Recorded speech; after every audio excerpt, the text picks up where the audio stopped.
মনোনয়নবঞ্চিত শরিকদের যথাযথ মূল্যায়নের আশ্বাস তারেক রহমানের। ২০ জানুয়ারি বিদেশিদের নিয়ে এক টেবিলে বসছে বিএনপি। ঢাকায় আসছে কমনওয়েলথ পর্যবেক্ষক দল। আমান আইমিকে কি বললেন তারেক রহমান? আসন নিয়ে জামায়াতের সঙ্গে টানাপোড়েন, তবে এখনও জোটে আছে চরমোনাই খেলাফত। বিএনপি আগামীতে রাষ্ট্রীয় ক্ষমতায় গেলে ফ্যাসিবাদ বিরোধী যুগপৎ আন্দোলনের শরিকদের মধ্যে যাদের নির্বাচনে মনোনয়ন দেওয়া সম্ভব হয়নি যোগ্যতা অনুযায়ী, তাদের যথাযথ মূল্যায়নের আশ্বাস দিয়েছেন দলের চেয়ারম্যান তারেক রহমান। একই সঙ্গে অতীতের মতো আসন্ন নির্বাচনে ঐক্যবদ্ধভাবে কাজ করে ধানের শীষের বিজয় নিশ্চিত করার ওপর গুরুত্ব দেন তিনি। এর অংশ হিসেবে শরিক দলগুলো নেতাদের নিজ নিজ এলাকার ধানের শীষের নির্বাচন পরিচালনা কমিটিতে অন্তর্ভুক্ত করার সিদ্ধান্ত হয়েছে।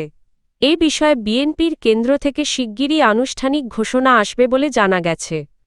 গত বুধবার বিকেলে রাজধানীর গুলশানে বিএনপি চেয়ারম্যানের রাজনৈতিক কার্যালয়ে তারেক রহমানের সঙ্গে ১২ দলীয় জোট ও জাতীয়তাবাদী সমমনা জোটের নেতাদের পৃথক বৈঠকে এসব আলোচনা হয়।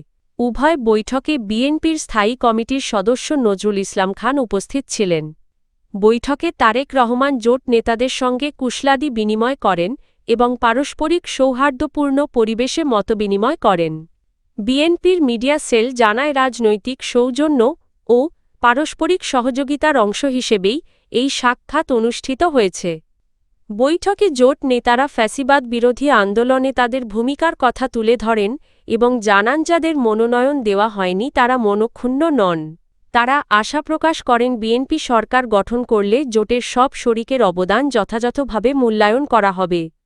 এর জবাবে তারেক রহমান বলেন, আসন্ন নির্বাচনেও সবাইকে ঐক্যবদ্ধভাবে ধানের শীষের পক্ষে কাজ করতে হবে। বিএনপি ক্ষমতায় গেলে যোগ্যতা ও অবদানের ভিত্তিতে শরিকদের মূল্যায়ন করা হবে। বৈঠক সূত্রে জানা যায়, জোট নেতারা তারেক রহমানকে বলেন, দেশের মানুষ একটি সমতাভিত্তিক অসাম্প্রদায়িক ও উন্নত রাষ্ট্র গঠনের স্বপ্ন দেখছে এবং এই সংকটকালে ঐক্যবদ্ধ থাকাই সবচেয়ে জরুরি। আগামী ১২ই ফেব্রুয়ারি অনুষ্ঠিত হতে যাচ্ছে ত্রয়োদশ জাতীয় সংসদ নির্বাচন। নির্বাচনের আর মাত্র ২৮ দিন বাকি থাকায় প্রস্তুতিতে ব্যস্ত রাজনৈতিক দলগুলো। এ তালিকায় রয়েছে দেশের অন্যতম প্রধান রাজনৈতিক দল বিএনপি। নির্বাচন সামনে রেখে কূটনৈতিক তৎপরতায় বিশেষ গুরুত্ব দিচ্ছে বিএনপি।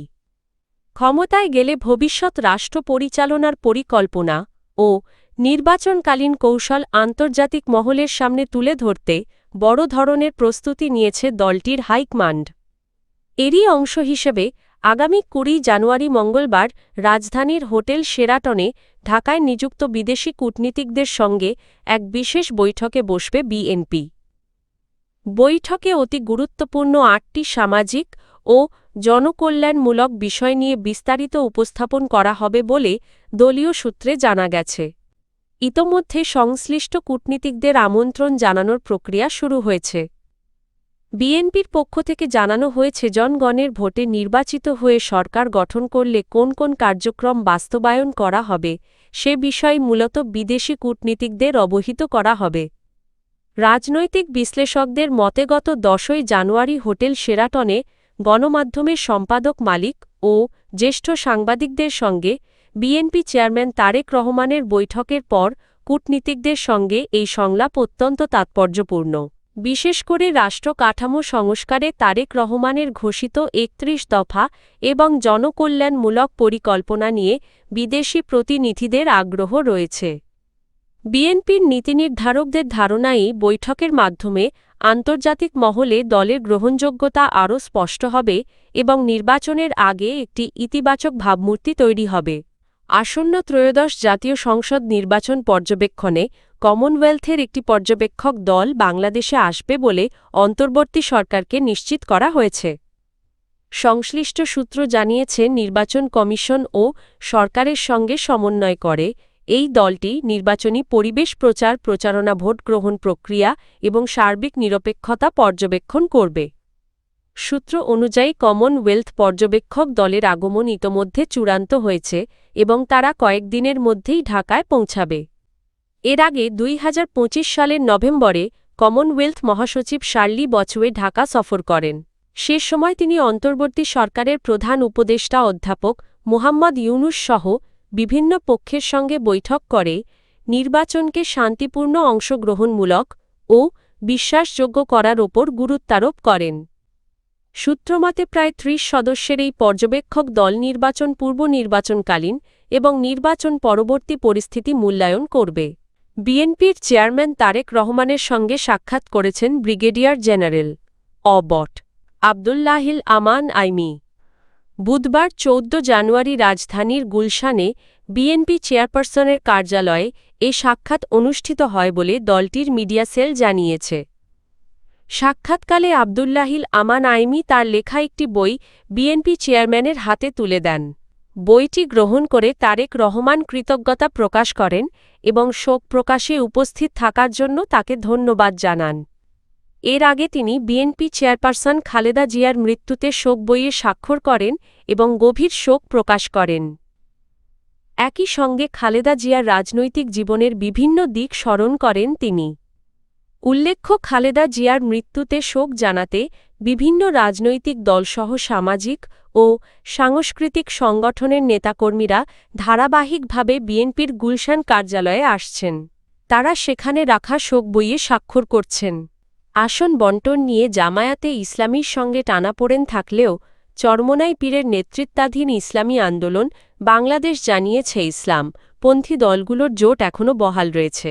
পারস্পরিক আলোচনা চলমান রয়েছে এবং শিগগিরই ইসলামপন্থীদের ভোট এক বাক্সে আনার নীতির রূপরেখা ও ধরন স্পষ্ট হবে। বুধবার রাজধানীর পুরানা পল্টনে দলের কেন্দ্রীয় কার্যালয়ে জ্যেষ্ঠ নেতাদের বৈঠকের পর সাংবাদিকদের একথা জানান ইসলামী আন্দোলনের মুখপাত্র গাজী আতাউর রহমান। একই অবস্থানের কথা জানিয়েছেন মাওলানা মামুনুল হকের নেতৃত্বাধীন বাংলাদেশ খেলাফত মজলিসের নেতারাও। আসন বণ্টনে চূড়ান্ত সমঝোতা না হওয়ায় জামায়াতে ইসলামীর নেতৃত্বাধীন ১১ দলীয় জোট বুধবার বিকেলে প্রার্থী ঘোষণার জন্য নির্ধারিত সংবাদ সম্মেলন স্থগিত করে। দলগুলোর মধ্যে আসন নিয়ে এখনও আলোচনা চলছে। জামায়াত ইসলামী আন্দোলনকে ৪৫টি আসন ছাড়তে রাজি হলেও ইসলামী আন্দোলন শুরুতে ১৫০ আসন দাবি করলেও এখন কমপক্ষে ৬৫টি আসন চাচ্ছে। অন্যদিকে মামুনুল হকের নেতৃত্বাধীন খেলাফত মজলিসকে ১৬টি আসন দেওয়ার প্রস্তাবে রাজি হলেও তারা ২৫টির কমে সম্মত নয় বলে জানা গেছে। এদিকে এনসিপি এলডিপিএবি পার্টি বিডিপি সহ অন্যান্য শরিক দলগুলোর আসন বণ্টন নিয়েও আলোচনা চলছে। এসব মতভিন্নতার কারণে ১১ দলীয় জোটে টানাপোড়েন তৈরি হয়েছে। গত মঙ্গলবার মধ্যরাত পর্যন্ত ইসলামী আন্দোলনের কেন্দ্রীয় শুরার বৈঠকে জোটে থাকা না থাকার বিষয়েও আলোচনা হয়। শুরার অধিকাংশ সদস্য অন্তত ৭০টি আসনে নির্বাচনে অংশ নেওয়ার পক্ষে মত দেন, তবে এখনও চূড়ান্ত সিদ্ধান্ত হয়নি।